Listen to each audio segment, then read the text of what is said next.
IFM News. IFM News. IFM News. Lokal. Kalikagumna Environment and Natural Resources Office wenno Enro iti Provincial Government of Ilocos Norte adumurasa ti industriya ti Cacao ditoy probinsya.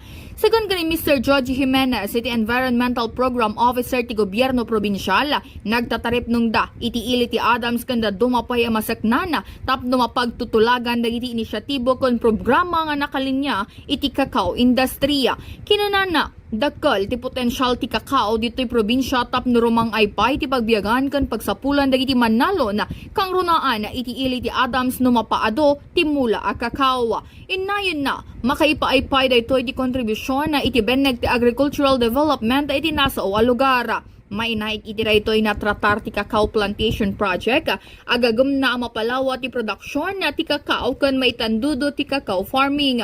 Ad-adalan ti gobyerno probinsyal dagiti waga sa no kasano mapabiyaga dagiti mula a Cacao tapno saan laeng nga ti ili ti Adams ti pakamulaan no dikat da dumapay a lugar inton sumarsaro no atawon.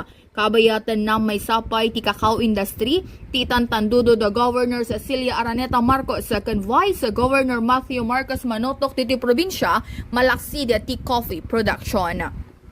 Para the IFM News, Idol Bernadette Toledo, Tatak, IFM. IFM News. IFM News.